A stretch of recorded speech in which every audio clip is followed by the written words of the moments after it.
20 जुलाई 1769। दोस्तों ये वो तारीख है जब पहली बार किसी इंसान ने चांद पर कदम रखा था। भारतीय समय के अनुसार सुबह के करीब 1:47 पर अमेरिका के एस्ट्रोनॉट नील आर्मस्ट्रांग ने नासा के अपोलो 11 मिशन से चांद पर पहला कदम रखा था। यह इंसानी इतिहास का एक बहुत ही महत्वपूर्ण मोमेंट था, क्योंकि उस दिन हमने जो अचीव किया था, एक समय उसकी कल्पना करना भी हमारे लिए एक सपने के बराबर था। आज तक टोटल 12 इंसानों ने चांद पर कदम रखा है और वो सभी अमेरिकन ही थे। 14 दिसंबर 1972 को, यानी आज से तकरीबन 51 साल पहले, अमेरिका के यूजीन एंड्रयू सर्ना ने आखिरी बार चांद पर कदम रखा था और उसके बाद दुनिया के किसी भी देश ने चांद पर इंसानों को नहीं भेजा। 1969 से लेकर 1972 तक टोटल 12 एस्ट्रोनॉट्स भेजे गए थे, लेकिन इसके बाद के 51 सालों में एक भी ऐसा एस्ट्रोनॉट्स नहीं है जिसे चांद पर भेजा गया हो। अब सवाल ये उठता है कि आखिर चांद पर ऐसा क्या है जिससे अमेरिका भी डरा हुआ है, और क्यों अब चांद पर कोई इंसान दोबारा नहीं जाना चाहता? आखिर क्या है चांद के उस हिस्से में जिसे दुनिया चांद के डार्क साइड के नाम से जानती है? क्या सच में यहाँ एलियंस रहते हैं? चलिए दोस्तों, आज के इस वीडियो में हम इन्हीं सारे सवालों के जवाब को देखने वाले हैं, तो बस इसके लिए आप बने रहिए हमारे साथ वीडियो के अंत तक। दोस्तों, चांद के बारे में आगे जानने से पहले चलिए जरा हम लोग ये जान लेते हैं कि आखिर चांद की उत्पत्ति कैसे हुई। वैसे तो चांद की उत्पत्ति कैसे हुई ये पूरी तरह से सिद्ध नहीं हो पाया। इनमें चंद्रमा की उत्पत्ति के सिद्धांत कई वैज्ञानिकों ने अलग अलग तरीके से दिए हैं, पर उनमें से कुछ सिद्धांतों को ज्यादा सही माना जाता है। हालांकि इन सिद्धांतों में सबसे पहला सिद्धांत ये है कि चंद्रमा और पृथ्वी की उत्पत्ति साथ साथ हुई है और चंद्रमा प्राकृतिक रूप से हमारा एक मुख्य उपग्रह बना। मगर यह सिद्धांत यहाँ गलत साबित होता है, क्योंकि पृथ्वी और चंद्रमा का निर्माण साथ साथ हुआ तो इनकी संरचना ये क्यों अलग अलग है? यानी चांद अलग तत्वों से बना है और पृथ्वी अलग तत्वों से बनी है।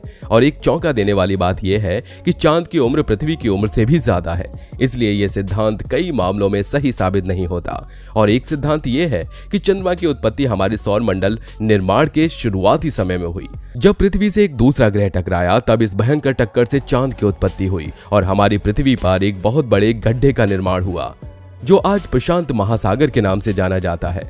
मगर जब वैज्ञानिकों ने चांद और प्रशांत महासागर की मिट्टी का परीक्षण किया तो उन्हें उनकी अलग अलग संरचना मिली। तो इस परीक्षण से यह सिद्धांत भी कई मायनों में सही साबित नहीं होता।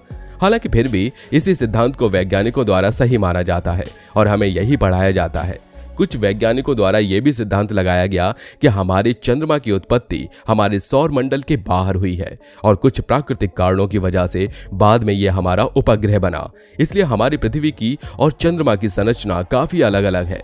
यह सिद्धांत के प्रमाण कई मायनों में सही जुड़ते हैं। इस पर थियरी को लेकर वैज्ञानिकों में कई विवाद भी जुड़े हैं।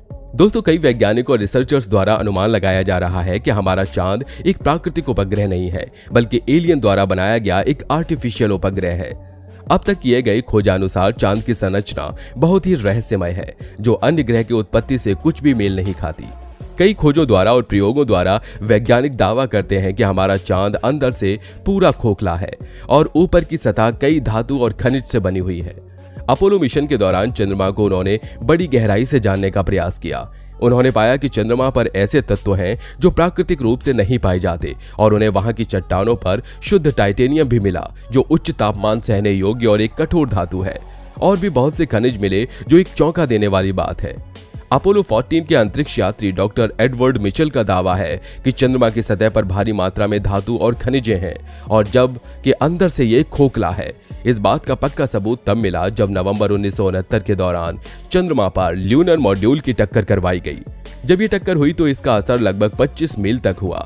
चांद पर लगाए गए उपकरणों ने चांद की टक्कर को प्रतिध्वनित किया, जैसे कि वो अंदर से खोखला और एक घंटे के जैसा हो। घंटा बजाने के बाद जैसा कंपन होता है, वैसा ही कंपन चांद पर लगभग 3 घंटे 20 मिनट तक रहा था। इसके बाद भी चांद पर इस तरह के ज्यादा क्षमता से प्रयोग किए गए और इन प्रयोगों के नतीजे वैसे ही निकले जैसे पहले प्रयोगों से मिले। इससे अनुमान लगाया जा रहा है कि चंद्रमा एक खोखले धातु के गोले की तरह है, जिसकी सतह धूल से ढकी हुई है। और नासा का यह मानना है कि चंद्रमा की सतह से लगभग 2 से 3 मील की गहराई तक धातु की परत है और वहां का तापमान दिन में 180 डिग्री तक रहता है और रात होते होते वहां का टेम्परेचर 150 डिग्री पर चला जाता है। हालांकि तब भी चांद पर इसका कोई असर नहीं होता। दोस्तों ये तो थी चांद के उत्पत्ति की कहानी। चलिए अब जरा हम ये जानते हैं कि आखिर हमें चांद का एक ही साइड क्यों दिखता है और क्या है चांद के इस डार्क साइड का रहस्य। इसके बारे में जानने के लिए अमेरिका से लेकर भारत तक आए दिन कोई ना कोई मिशंस भेजते ही रहता है। क्या सच में चांद के इस डार्क साइड में एलियंस रहते हैं? चांद के इस हिस्से के पृथ्वी से दिखाई न देने की वजह चंद्रमा के अपनी धुरी पर घूर्णन और पृथ्वी की परिक्रमा से जुड़ी है।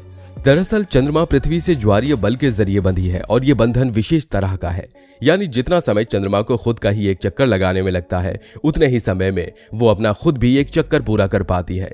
इसी का नतीजा ये होता है कि उसका एक ही हिस्सा हमेशा पृथ्वी के सामने रहता है और दूसरा हिस्सा पृथ्वी के विपरीत। चांद के इसी हिस्से को dark side of the moon कहा जाता है। हालांकि चांद के इस हिस्से में क्या है यह आज तक कोई नहीं जान पाया। आए दिन कई स्पेस एजेंसीज इस हिस्से पर रिसर्च करने के लिए मिशंस भेजते ही रहते हैं, पर अभी तक ठीक से कुछ पता नहीं चल पाया। अभी हाल ही में इसरो ने भी मिशन चंद्रयान 3 को इसी हिस्से में रिसर्च करने के लिए भेजा है।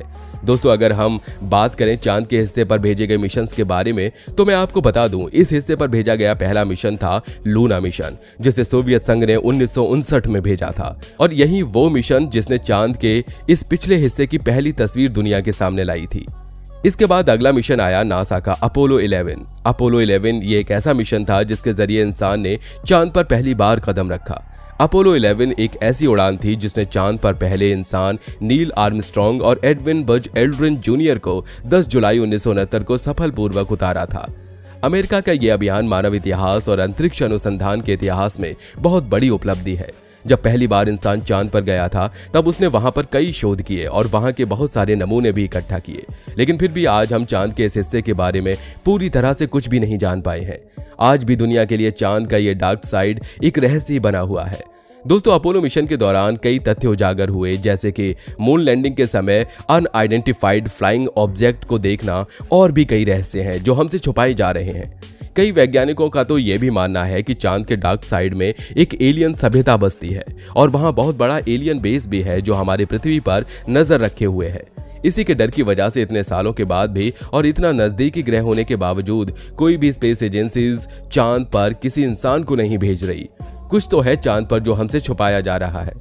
दोस्तों जाते जाते आपको बता दूं कि चंद्रयान 3 के बाद अब रूस का मून मिशन लूना 25 इस डार्क साइड के रिसर्च के लिए लॉन्च हो सकता है।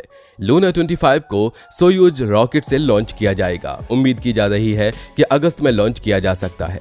जापान की एरोस्पेस एक्सप्लोरेशन एजेंसी यानी जाक्सा JAXA की ओर से भी smart lander for investigating moon यानी स्लिम को चांद पर भेजने की तैयारी है।